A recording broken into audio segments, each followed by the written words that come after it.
Good afternoon, everybody, and thank you for coming to Deb Chanel's World. I'm sorry. Thank you for coming to Deb Chanel's 48th World, where we do reviews and recaps on the bold and the beautiful. Again, thank you for coming to Deb Chanel's 48th World. Guys, bold and the beautiful jetted out for us. Okay. This is when we're looking at Quinn commits a desperate act to save herself and get Wyatt on her side of things.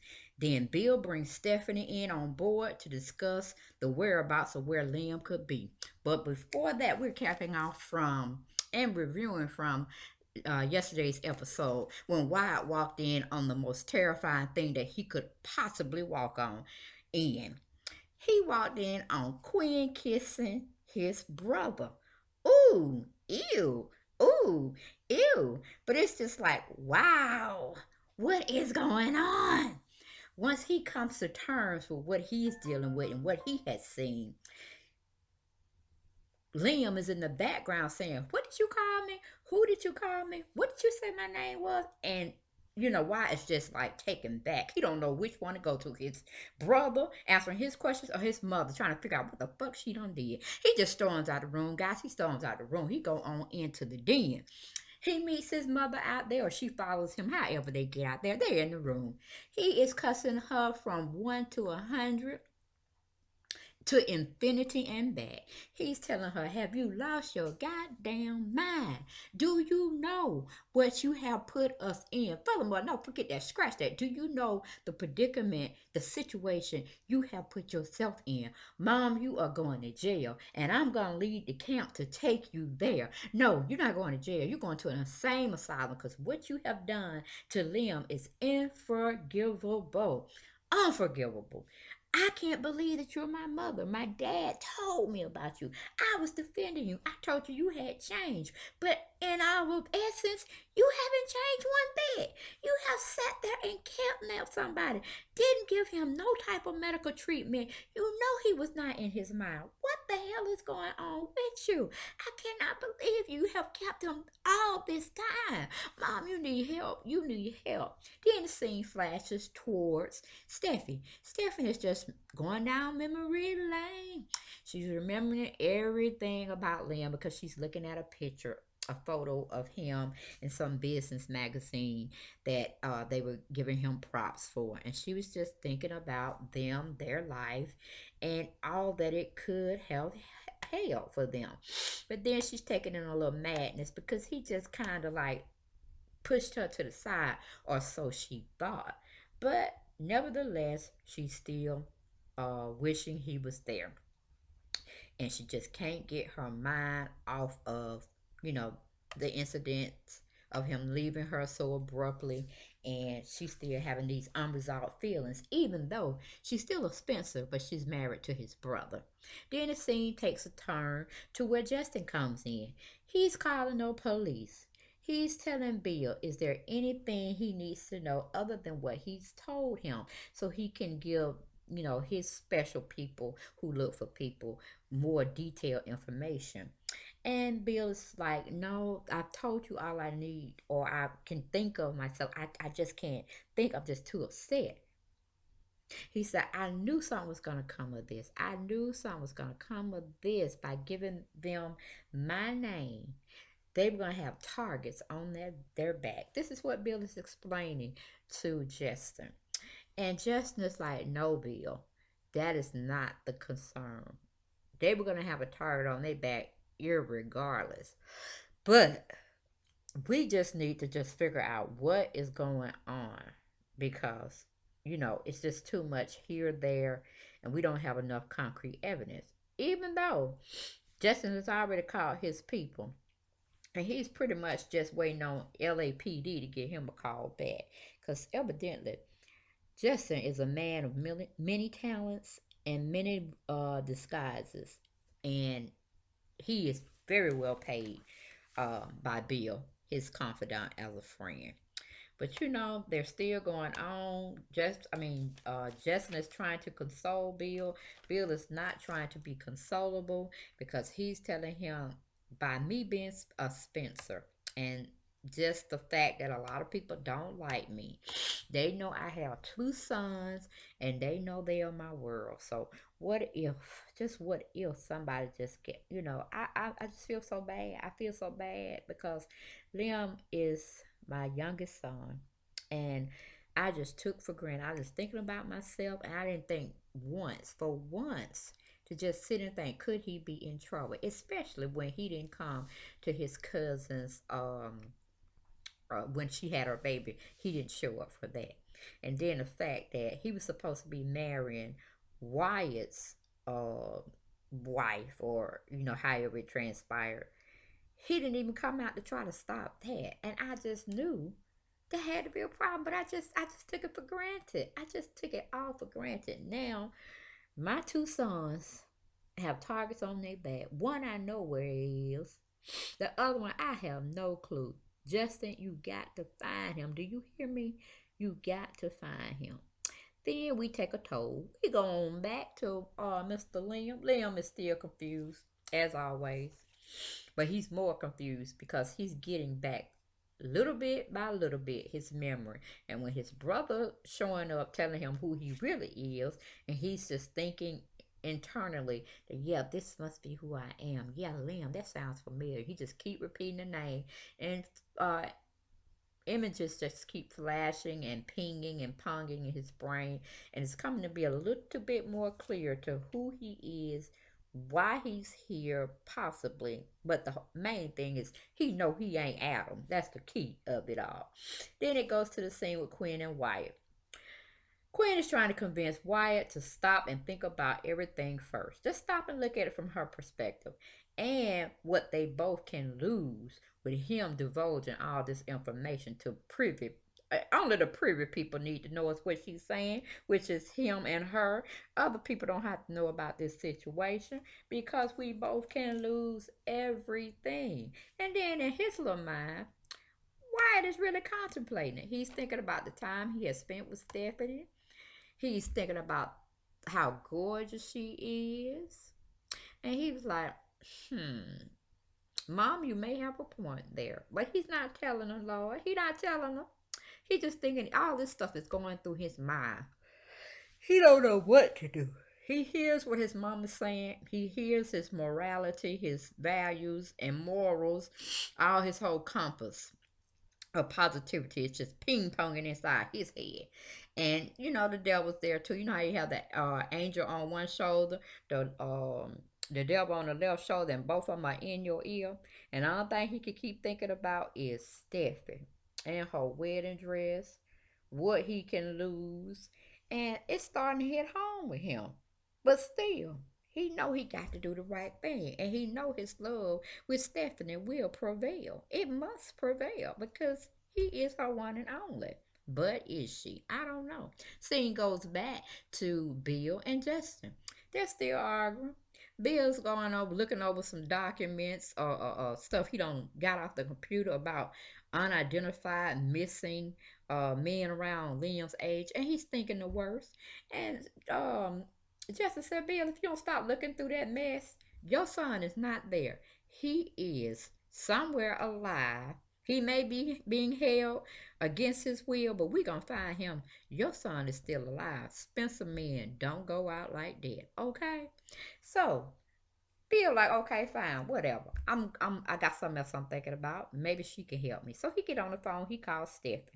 He tells Steffi, look, Steffi, we need to have a meeting. I need you to meet me over at Liam's house because it's something important. I know, you might be thinking something else, but no, it's not that. I know you don't want to go into this whole situation about talking about your brother-in-law and all the things he's done to you or hadn't done to you, and I know you're still upset. Then Steffi goes like, Bill, I just don't. I want to open up those cans of worms no more.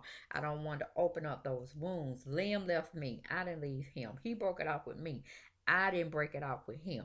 And Bill's going back and forth with her saying, I know, I know, I know, I hear you. But guess what? Something's wrong. Something is definitely wrong. And we can't fix it by ourselves. So you're gonna have to help me help you. Now meet me. You're gonna meet me, right? So Stephanie half-heartedly agrees to meet him at Lim. She don't know why she's going there. She don't want to go there, but she going on to go. Okay, we go to Liam. Liam is still in his inquisitiveness of who he is, who he thinks he is, and all of this. And he's trying to get out of the door where he hears his brother and Quinn, his not arch nemesis, are fussing outside. He trying to get out the door. They won't let him out. And he's saying, hey, he know who he is. They cannot lie to him anymore. The lie is gonna stop, and it has stopped today. He know he is Liam. He Liam. Yes, he is. He Liam. Okay, they're back. We're with Wyatt. Uh, and what do you call it? We're with Wyatt and his mother, and he is telling his mother the jig is up. He ain't finna do what she's saying. I'm sorry, we can't do that, mama. And she just going back and forth. He's reassuring Liam too that he got his back. He ain't finna leave him. They just outside having a conversation. And that's all going on. He ain't finna leave. He know his mama crazy, and he's scared to even leave her anyway. With the fact that she really might do something crazy, so he goes back on and tell his mama, "Look, mama, you ain't on an even keel. Do you know how ridiculous that sounds? You are in love with my brother. Do you not understand? Do you not understand where we going with this? That's not normal. You cannot, and the relationship didn't even develop normal. Okay, you are crazy." You are just the jig is up, mama. We have to come clean. You going to jail. I'm gonna make sure you get there because I'm gonna take you myself. I am so disgusted with you.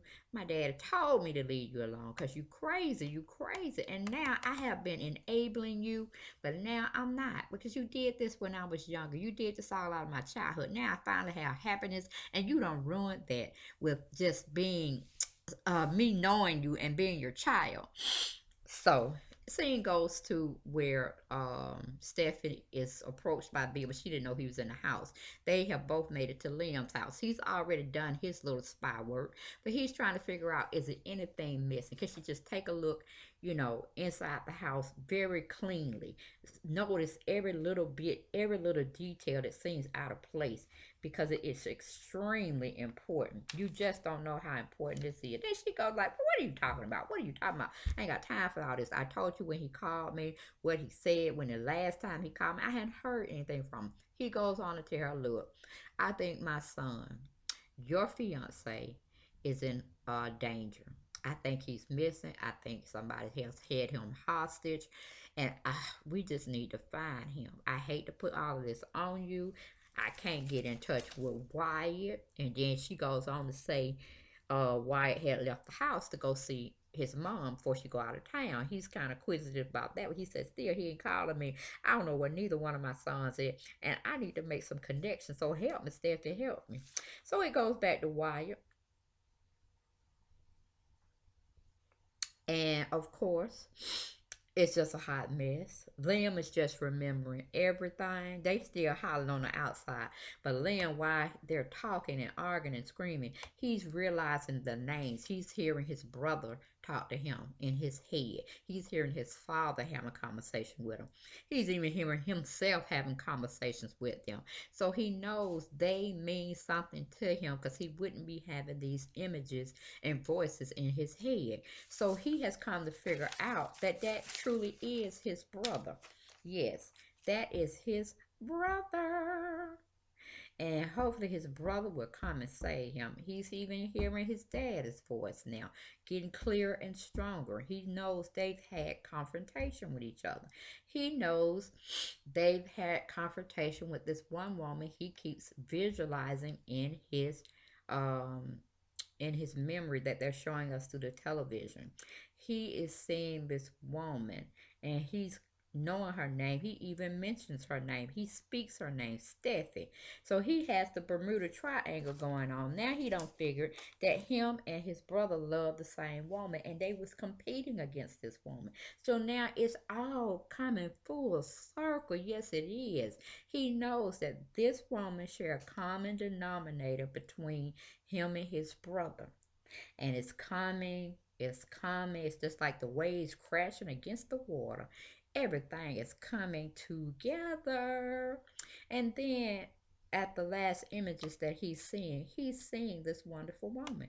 He's seeing this woman he was married to at one time because she wouldn't have on that type of regal or fashion apparel motif if that wasn't so. So he know he actually married this woman, but he just don't know the missing parts. Even though his brother said he's gonna pick up, because he heard his brother telling Eve out there that he's gonna tell him where the missing pieces are, so he can make a complete picture of what's going on, and he can know he had nothing to do with this. And that's just where it is, y'all. That's just where it is. So we go on. We're going Twitter pretty much back and forth. We still sitting there. We got dog it. Quinn them fussing on the outside, trying to make some sense of it all. He telling his mama once again she crazy as a bed bug. We don't know what's going on, but he know when his daddy find out, it's gonna be a hot, hot mess. He don't want to be in it. Yes, he has a lot to lose, but he ain't going down trying to defend his mama. Oh no, that's not what it is. So it goes back to Bill and Steffi. He's giving Steffi a little more information about where he's going with this because he just don't understand himself. He needs some more people on his team because it's just scaring him. He has never really lost no one except for him losing his father, and he never had any sons, and he's just getting used to the idea of having his son, and especially the little baby one. So Lil Will, okay, Lil Bill Spencer. So he don't have no internalization of losing nobody else. And the scene goes back to Liam. Liam has put it all together. Yes, one connected to two, two connected to three, and so on and thus far.